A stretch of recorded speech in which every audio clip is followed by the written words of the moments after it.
Suburbans can have many transmission problems. The most common areas to check for defective internal sealing surfaces are faulty solenoids, damaged speed sensors, and control malfunctions. These issues were most prevalent on the 2007 model. If you suspect that any or all of these issues may be occurring, it's time to bring your vehicle to a professional transmission repair shop. Transmission problems can occur in any Suburban model year. Since the 1930s, Suburban has spawned 12 different generations, but today's video is about the 10th and 11th generations. Let's talk about 5 most annoying Chevy Suburban transmission problems. It's Max the Car Guy. Subscribe and let's get started.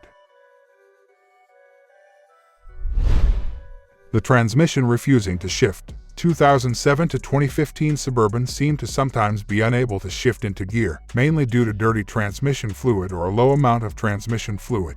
This can be a big problem as it can lead to complete failure of the transmission. Sure, these problems are mostly due to a lack of maintenance, but in some cases, the shifter cable is causing the brakes to slip and shift gears. Sometimes you can't even put it in park. Therefore, it is always advisable to check the transmission oil, the shift cable, and possibly the wheel speed sensor, because all of these can cause similar problems.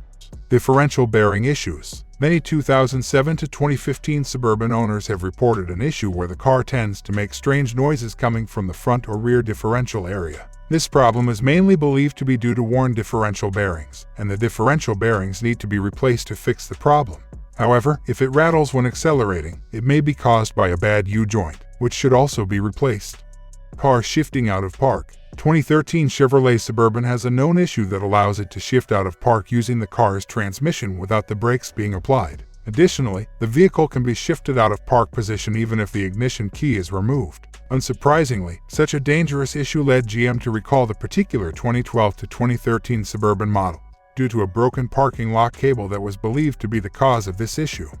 Transfer case problems. 2007 to 2011 Chevrolet Suburbans are no strangers to 4WD transfer case sensor failures that can cause a 4WD warning message to appear on the vehicle's dashboard.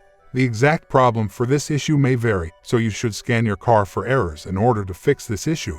This problem can mostly occur if the vehicle is switching from its 4WD to its 2WD or if the four-wheel drive system is not working at all. The 2014 to 2015 Suburban also has an issue where the transfer case can shift into neutral while parked, causing the car to roll over. This is why GM recalled 2014 and 2015 Suburbans to reprogram the transfer case module software and potentially replace other defective parts. Transmission leaks. Transmission leaks are common in older 2007 to 2014 Suburbans but are mostly known to plague high-mileage, low-maintenance examples. However, the 2015 Chevrolet Suburban with the 6-speed automatic transmission is no stranger to transmission leaks that lead to both transmission failure and even fire. Because of this, Chevrolet recalled the 2015 Suburbans. The problem was due to the oil cooler line not being properly retained, which eventually caused it to leak. How much does it cost to replace a transmission on a Suburban? Unfortunately, transmission replacements don't come cheap and can get your family budget in trouble. If you want a new transmission for your Suburban, prices will start from $1,800 for a used one and $3,400 for a new. The repair cost depends on what exactly is wrong with your transmission and its model year. The newer ones are much more pricey because of their improved electronic components. Hope the information was useful for you. If so, please press the like button and subscribe to the channel.